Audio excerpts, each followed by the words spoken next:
Garrett, how did Christian look out there in the 28 snaps that he played? Yeah, good. It was, he had a different level of energy about him. It's more fun playing. It's once you can finally get out there in front of the fans and play football again, it's exciting. And he looked good.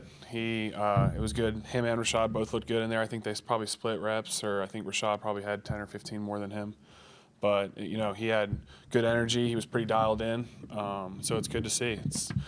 I've been there before. Your first game playing, and there's a lot of moving pieces, and you might feel like your head's spinning. But I thought he looked composed and under control. So it was good to see him out there. The last couple weeks at practice, was that kind of what was happening with Rashad taking this series of reps to the first team, then it'd be Christian, like as far as that rotating? There's always a rotation in practice.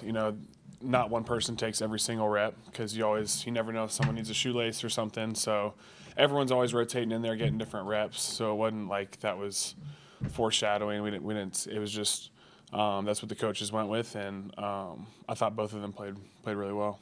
Is there any kind of challenge rotating offensive linemen during the game? Because obviously you don't see that too often. No, I think both of those guys are up. If you call it a challenge, both guys are ready to play. Both those guys want to play, and they're both really talented. So we trust both of them. We trust whoever the coaches put out there, and it's our job to execute. What was the energy in the huddle on the last drive? A lot of confidence. I think there was 37 seconds left. No one hesitated. Coach Kubiak got us in the right play calls, and Adam made 2 phenomenal catches in those last 3 plays, and then obviously Greg with the unbelievable kick. So it was just exciting. It was kind of crazy what happened in the last 2 minutes.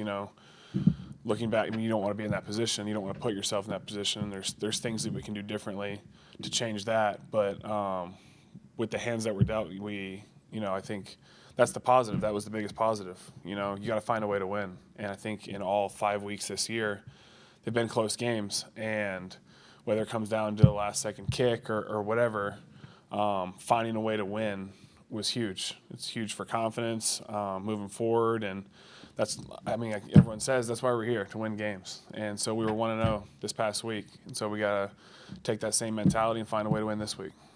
What is that situation like as a center, just trying to get on the ball as fast as you can, get everybody set if you need to spike it? Yeah, you got to sprint up there, and sometimes D linemen and defensive players are trying to hold you back and stand in front of you, and a little bit of chaos, but we practice through that a lot in practice. We do that 2-minute all the time in practice, and the coaches had us prepared for it, and the guys made plays. So it was awesome to see. It was executed at a high level. So does the defense actually get in your way in practice? Sometimes. Depends on who it is. But that's holding you back or something. You just random stuff that would never be called, but it's just kind of part of the game. Was it a typical victory celebration, or was it maybe more subdued only because you guys realized how close you came to maybe giving it away?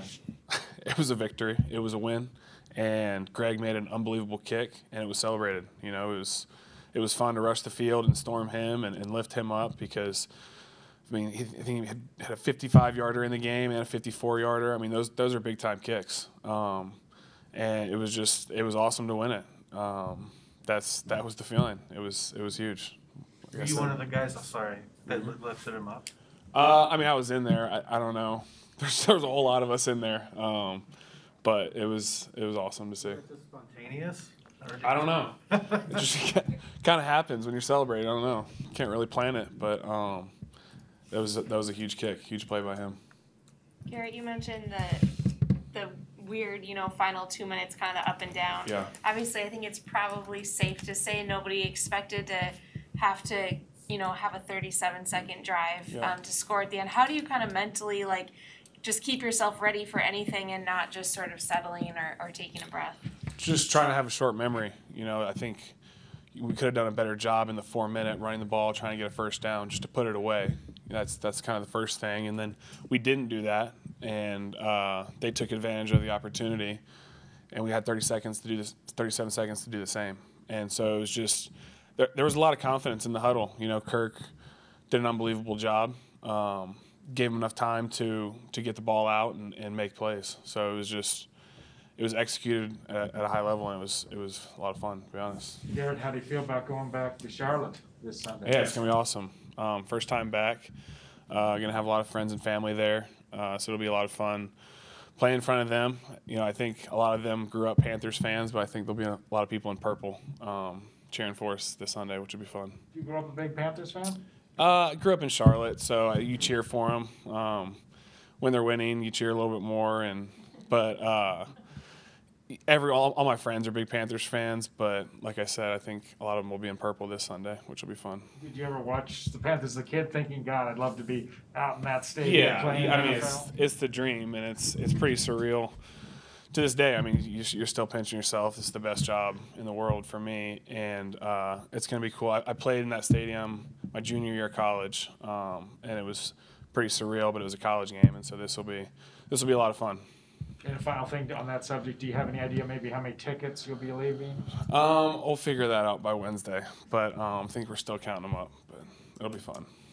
Garrett, I know all losses are hard, but when you guys lost the close ones, that can be exhausting for a team. So when you win a close one, how is that energy and how can that carry you guys forward? Yeah, it's every game comes down sometimes to that last play a lot of the time. And it's crazy the mood swing that changes if it goes your way or doesn't go your way. And when it does go your way, there's obviously mistakes that need to be corrected, but you're like, we found a way to win. And that's why we were here. That's why we played the game. That's why we practiced all week. And so it was mission accomplished. That was our goal. And so it's awesome. You celebrate it. Guys made some great plays. I thought Justin Jefferson played phenomenal. And it's fun to celebrate those things. Garrett, on that play before halftime, where it was the 2 runs for Madison, and you guys burned off the clock there. Is it frustrating that as an offensive player when you hear people booing and it's just like we could have had one more chance to score there, and then the double dip aspect? How do you kind of mentally handle that, being like, man, that might have been a missed opportunity? First half or second half? End of the first half. First half. I mean, you never want your own fans to be booing you, but we got to execute. Whatever play is called, our job as players is to play, and the coaches have done a great job putting us in positions, and we trust them whichever direction they want to go. So, I mean, it doesn't get to us, but it's just kind of a little bit more emphasis on we gotta make plays. Madison had the 48-yarder, obviously, Yeah. but was it harder to find that consistency in the run game yesterday for any reason? Probably not any one particular reason. We got to do a better job being more physical, denting the defense, getting push up front. That 48-yard run by Madison was unbelievable. I mean, he made that happen. He made several guys miss and exploded out there, but we got to give him a little bit more lanes to run in and take that upon ourselves, to make the changes and move forward with that. How would you, in summary, just feel how you're playing this year? I mean, third year, do you feel you're starting to kind of reach your groove or whatever? Or what do you Yeah, feel? I mean, we do everything as a unit, and so we're 2-3, and I think you look back and all you really think about is the plays that you should have made, you could have made.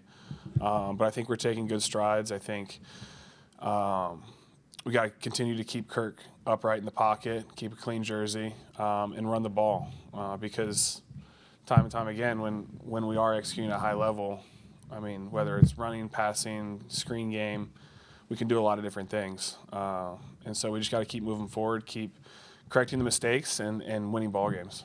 You surprised the offense struggled a little bit the last couple of weeks after you guys had such a strong, showing for several games? I don't think surprise is the right word. We got to execute. I think, like you said, coming out strong. We scored on our first 3 possessions this game, and that's awesome. You'd like them to be touchdowns instead of 2 field goals, but nonetheless, it's a great start in the first half. We gotta find a way to make plays third quarter, fourth quarter, and get points. Defense did an unbelievable job, and we can help them out a lot more by putting points on the board.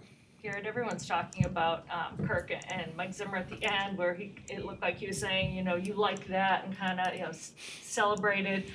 Is it new passion from Kirk? What's your assessment on something like that? I don't know if it's new passion. Y'all are just probably seeing a little bit more of it. But he's always had that energy and that passion. It's fun when it comes out, because he's pretty even keel.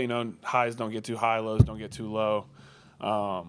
But I mean, there's moments like hitting a 54, yard winner, game winner, where I don't, like you said, who lifted him up? I don't know. Everyone's just going crazy excited because it's a big deal. You know, wins, you got to earn all of them. So it's fun to see him like that. It's he played a great game. It's just, I don't know, you can't really, you don't really plan those celebrations. So.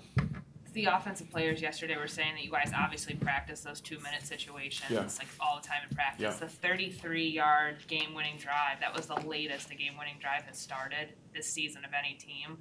Do you do specific, like, you know, 1 minute, 45 seconds? Like, do you get, like, what's like the lowest on the clock you guys do in practice for like prepping for a game-winning drive? I mean, everything from what you got 1 play left on your own 20. Coach Zimmer does a good job through training camp of pretty much finish every practice with a game situation, whether it's we're on their 20, we're on our 20, on the 50-yard line, whatever it may be, end of the first half, into the second half. I think Kirk does a really good job of letting everyone know the situation. Hey, we got to get down here. We got to clock it here. And so that's OTAs, training camp throughout the week. You hit them all because you never know what situation might come up. Hey Garrett, how just you feel about Anthony Barr coming back, first time in over a year he's played? Yeah, it was awesome to see. He mentioned yesterday, he's like, you know, I forgot how fun it is to play football. I mean, it's once you're out there and it's a lot of fun. Like I said, it's the best job in the world. So it was fun to see him out there. He's a great player. You know, he's been around and played a lot of football. I know him and Kendricks, there's a lot of level of communication with them between all the years they've played together that you can't replicate. So it was awesome to see him out there. He's worked really hard to come back. That's it. Thank you. Thank you.